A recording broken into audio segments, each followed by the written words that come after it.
Hello everyone, मैं हूं रुपेश कुमार मिश्रा और स्वागत करता हूं आप सभी का आपके अपने प्यारे यूट्यूब चैनल पे। सभी छात्र छात्रों को बहुत बहुत नमस्कार। देखिए, आज के वीडियो में मैं जो बात करने जा रहा हूं वो बीपीएससी वाले जितने भी स्टूडेंट्स हैं उनके लिए वीडियो काफ़ी रेलिवेंट रहने वाला है। और ये टॉपिक है आप लोग का कि बीपीएससी मेंस का जो एग्जामिनेशन होता है, मतलब बीपीएससी में 3 चरण का परीक्षा। एक हो गया हमारा प्रीलिम्स प्रारंभिक स्तर का, फिर मेंस और फिर साक्षात्कार जिसको हम इंटरव्यू बोलते हैं। तो मेंस में आपका जीएस का 2 पेपर और साथ में एक ऑप्शनल का पेपर होता है, ये आपको बहुत अच्छे तरीके से मालूम होगा।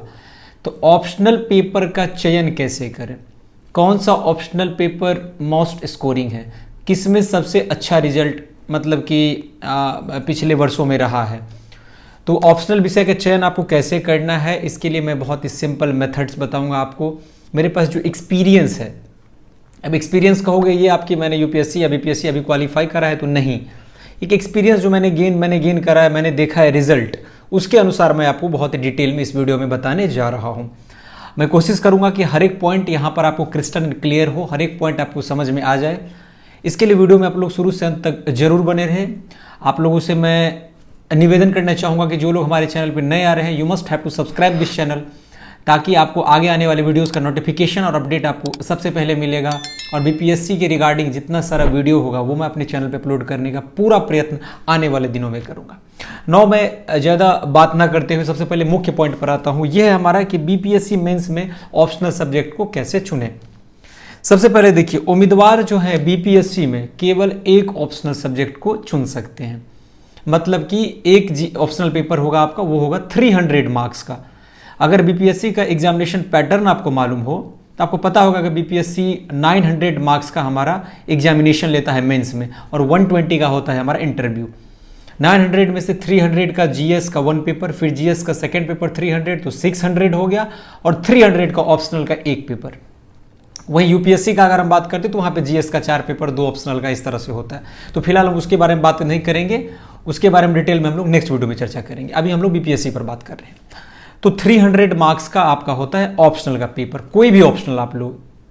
तो सबसे पहले है कि 300 अंक होगा। तो बीपीएससी परीक्षा के इच्छुक उम्मीदवार जो होते हैं, जो बीपीएससी परीक्षा की तैयारी करना चाहते हैं, वो कई एकेडमिक बैकग्राउंड से आते हैं। जैसे ऐसे में आयोग, तो जो डिफरेंट बैकग्राउंड से आते हैं, तो इसमें आयोग क्या करता है ना, जो अपने हितों और एकेडमिक बैकग्राउंड के आधार पर एक ऑप्शनल विषय का चयन करने के लिए उम्मीदवार को जो है साइंस, कॉमर्स, ह्यूमैनिटी जैसे कहने का मतलब शाखाओं से 34 सब्जेक्ट्स जो है सो प्रदान करता है।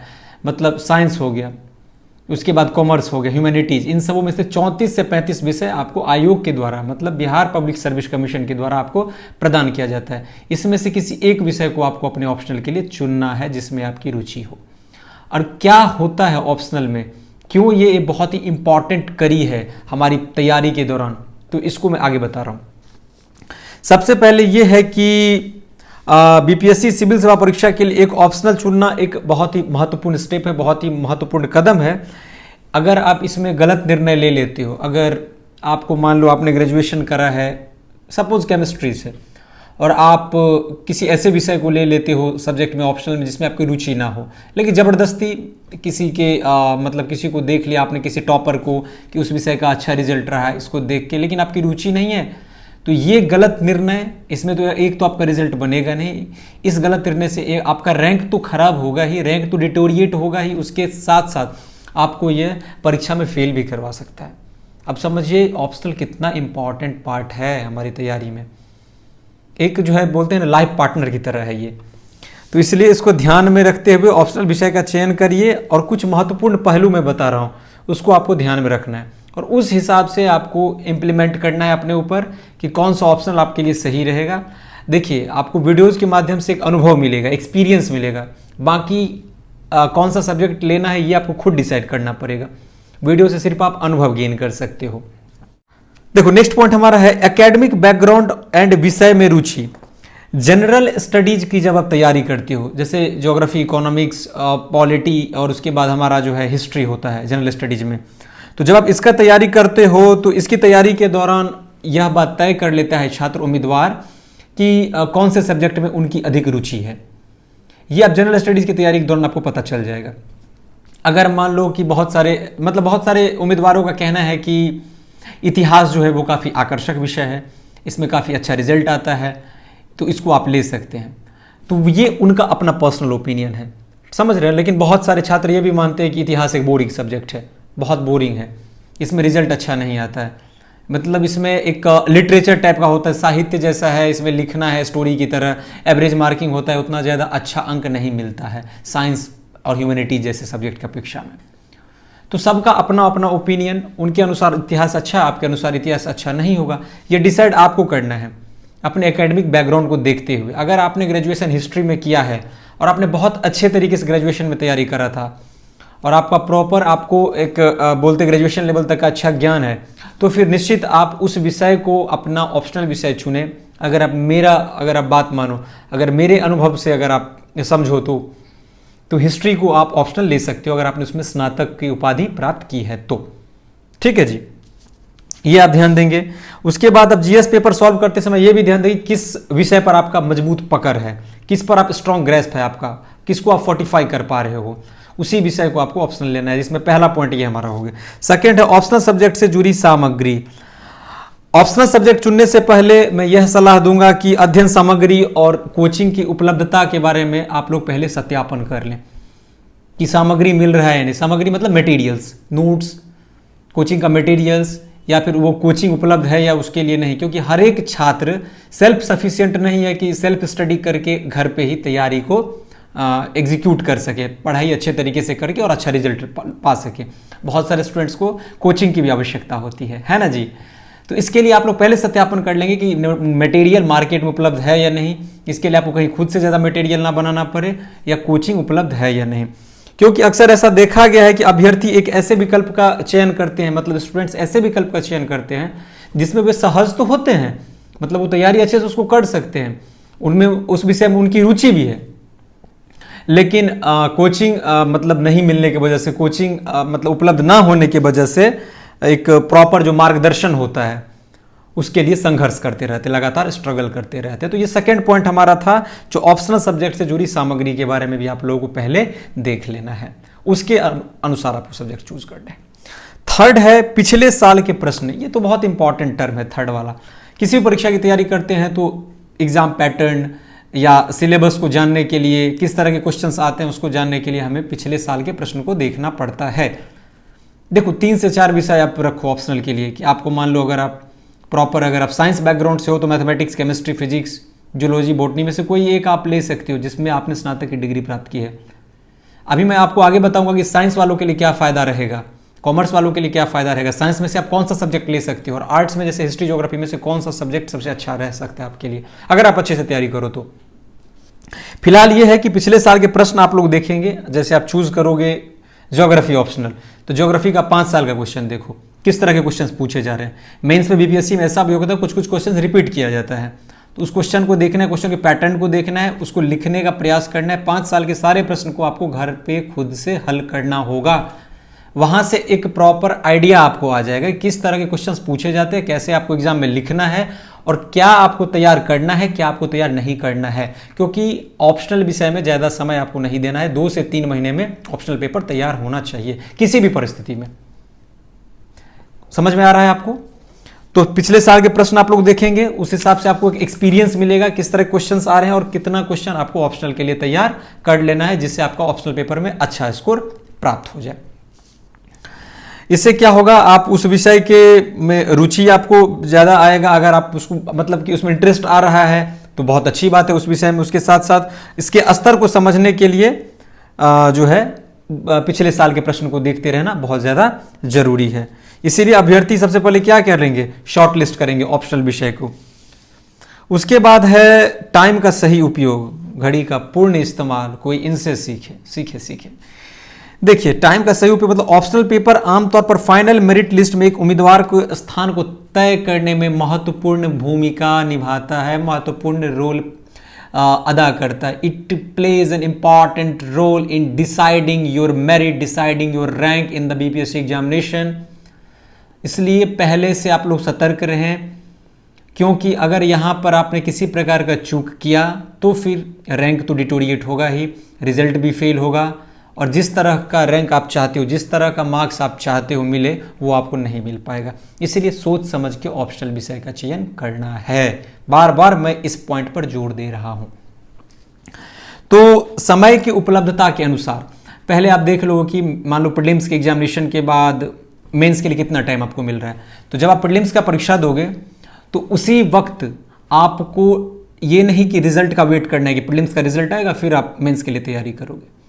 आप लोग मुख्य परीक्षा के लिए प्रीलिम्स के एग्जामिनेशन के बाद तुरंत तैयारी में लग जाओगे, रिजल्ट का वेट नहीं करोगे। हर एक छात्रों पे ये इंप्लीमेंट होता है, मैं रहूं, आप रहो या फिर कोई भी स्टूडेंट्स हो, हर एक अभ्यर्थी पे ये लागू होगा। क्योंकि रिजल्ट का आप वेट करेंगे, रिजल्ट में आप मान लो प्रीलिम्स में क्वालिफाई करेंगे तो मेंस में आपके पास बहुत कम टाइम रहेगा, 2 से 3 महीने में आपको तैयार करना है। तो ऑप्शनल प्रयास कीजिए कि प्रीलिम्स भी होने से पहले आपका ऑप्शनल का सारा मटेरियल्स रेडी रहे, सारा नोट्स रेडी रहे, हर एक बुकलेट आप रेडी रखिए, एक बार आप पढ़ के रखिए और जब मेंस के लिए 2 से 3 महीना का समय बचेगा उसमें आप उसको रिवीजन करिए और जीएस पेपर को बहुत अच्छे तरीके से उस बीच में आपको तैयार करना है। ऑप्शनल लेकिन पहले तैयार रहना चाहिए, प्रीलिम्स से भी पहले एक बार आपको पढ़ के रखना है।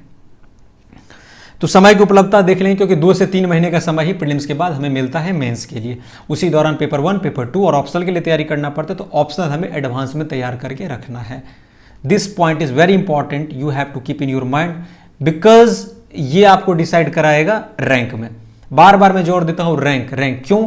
क्योंकि GS1 GS2 सबके लिए समान है, लेकिन ऑप्शनल सबका अलग अलग होता है। किसी का हिस्ट्री, किसी का ज्योग्राफी, किसी का LSW, किसी का हिंदी, किसी का फिजिक्स, किसी का केमिस्ट्री, किसी का मैथमेटिक्स भी होता है। अगर हम ज्यादातर रिजल्ट देखें बीपीएससी में तो मैथमेटिक्स वाले छात्र ही टॉप 1 to 10 रैंक में ज्यादातर रहते हैं, क्योंकि मैथमेटिक्स एक साइंस स्ट्रीम का सब्जेक्ट है जिसमें नंबर कटने का किसी प्रकार का कोई गुंजाइश नहीं है। अगर हम हिस्ट्री, ज्योग्राफी या फिर किसी अन्य सब्जेक्ट जैसे मान लीजिए आप LSW या फिर आप सोशियोलॉजी, इन सब का बात करें तो इस समय मार्क्स एवरेज होता है 300 में 200, 180 यहाँ तक मैक्सिमम आपको मिलेगा। लेकिन वही मैथमेटिक्स का बात करोगे आप तो 250 प्लस मार्क्स भी देखने को मिलता है अगर आप उस हिसाब से लिख के परीक्षा में आते हो तो। नेक्स्ट है वह एक ऑप्शनल विषय का अध्ययन करने में कितना समय दे पाएगा, यह आपको डिसाइड करना है कि कितने समय में आप ऑप्शनल विषय को तैयार कर पाते हो। मेरे हिसाब से 3 महीना का समय काफी है अगर आप उस सब्जेक्ट को ऑप्शनल में लेते हो जिससे आपने ग्रेजुएशन किया है। सपोज मेरा ग्रेजुएशन फिजिक्स से है तो मैंने फिजिक्स को अपना ऑप्शनल रखा है। बीपीएससी हो, यूपीएससी या फिर किसी स्टेट पीसीएस के लिए मेरा ऑप्शनल फिजिक्स रहेगा, क्योंकि फिजिक्स मैंने पहले पढ़ा है, उसमें मेरी रुचि है, उसे पढ़ना मुझे अच्छा लगता है और मुझे लगता है कि मेरे पास हर एक मटेरियल उसका उपलब्ध है। हालांकि कोचिंग यहाँ पर उपलब्ध नहीं है पूरे बिहार में फिजिक्स के लिए। दिल्ली का बात करें तो दिल्ली में है, लेकिन बिहार के अंदर उपलब्ध नहीं है। तो अगर मैं बीपीएससी अगर लिखूंगा पहले तो उसके लिए कोचिंग का कोई आवश्यकता नहीं है, आपको खुद से यूट्यूब या फिर बुक्स के मदद से नोट्स तैयार करके आपको परीक्षा की तैयारी करना होगा। फिजिक्स इसलिए क्योंकि साइंस स्ट्रीम का सब्जेक्ट मैंने अभी बताया कि काफ़ी स्कोरिंग होता है। अगर आपको आता है क्वेश्चन, आपने उस क्वेश्चन को पढ़ा हुआ है अच्छे से डिटेल में, तो आंसर्स को आप जब आप मान लो फिजिक्स में डायग्राम, मैथमेटिकल पोर्शन, थ्योरी को अच्छे तरीके से लिखोगे तो अगर 25 मार्क्स का क्वेश्चन है तो 22-23 मार्क्स देने से कोई नहीं रोक सकता है। एग्जामिनर आपको उतना अंक देगा ही देगा। तो ये तो मैंने आपको फिजिक्स के बारे में बताया जो मेरा पर्सनल ओपिनियन था, क्योंकि मैंने उस सब्जेक्ट को चुना है। तो बहुत सारे लोग मैथमेटिक्स को प्रेफर करते हैं, तो मैथमेटिक्स क्या है, एक स्कोरिंग पार्ट है। तो लेकिन ये है, इसका सिलेबस थोड़ा वास्ट है। अगर आपने स्नातक में अच्छे तरीके से मान लो गणित विषय को नहीं पढ़ा होगा तो फिर इस विषय को लेने का कोई अर्थ नहीं बनता है। अगर ज़बरदस्ती आपने ले लिया कि स्कोरिंग पार्ट है, अच्छा रिजल्ट मिलेगा, और उसके बाद आप तैयारी नहीं कर पाए तो फिर अब ये मैंने आपको क्या बताया, रैंक फिर आपका डिटोरिएट हो जाएगा। इसलिए सब्जेक्ट को देख लो, पहले पढ़ो, 4-5 सब्जेक्ट को अपने पास में रखो, 5 साल का क्वेश्चन देखो, फिर डिसाइड करो कि कौन सा सब्जेक्ट आपको ऑप्शनल में लेना है। और एक बार जो डिसीजन ले लिया उस पर आपको अडिग रहना है, उसी पर आपको 100% अपना देना है और उसके अनुसार आपको रिजल्ट मिलेगा भी, अगर आप उसमें परिश्रम करते हो, उसमें अपना मेहनत 100% करते हो तो मैथमेटिक्स आप लो, फिजिक्स लो, केमिस्ट्री लो, डिसाइड ऑन यू, बिकॉज मैंने हर एक पॉइंट आपको बहुत ही क्रिस्टल क्लियर वे में समझा दिया है। अब देखो कुछ इंपॉर्टेंट सब्जेक्ट्स जिसमें अच्छा रिजल्ट रहा है पिछले वर्षों में। एक है सबसे पहले नंबर पे LSW, जो मैक्सिमम नंबर ऑफ स्टूडेंट्स इस विषय को चुनते हैं अपने ऑप्शनल के लिए। सेकंड पे है हिस्ट्री, थर्ड पे है पब्लिक एडमिनिस्ट्रेशन, फोर्थ पे आता है हमारा ज्योग्राफी जिसको हम भूगोल बोलते हैं, हिंदी लिटरेचर 5वें नंबर पे जो सबसे ज़्यादा छात्र लेते हैं, एंथ्रोपोलॉजी, सोशियोलॉजी, इकोनॉमिक्स। आप देख रहे हैं इस बीच में आपको कहीं भी mathematics, chemistry, physics, zoology, botany दिख रहा है? नहीं, क्योंकि ये टफेस्ट सब्जेक्ट माना जाता है और इसको प्रिपेयर करना बहुत कॉम्प्लिकेटेड होता है, इसलिए आप अपने हाथ से आपसे डिसाइड करोगे कि कौन सा सब्जेक्ट आपको लेना है। तो ये सब कुछ सब्जेक्ट्स हैं, इसके अनुसार आप डिसाइड कर लो कि क्या आपको ऑप्शनल में चुनना है। आशा करता हूँ कि हर एक पॉइंट आपको समझ में आ गया होगा। अगर आप लोग का कोई कमेंट होगा तो please tell me in the comment box. Instagram पर भी आप मुझे फॉलो कर सकते हैं, लिंक डिस्क्रिप्शन बॉक्स में दिया हुआ है, और जो आपके जेन्युइन डाउट्स है वो आप मुझसे पूछ सकते हैं। मिलेंगे हम लोग इसी तरह के इंटरेस्टिंग वीडियो के साथ बहुत जल्द। तब तक के लिए आप सभी का बहुत बहुत धन्यवाद।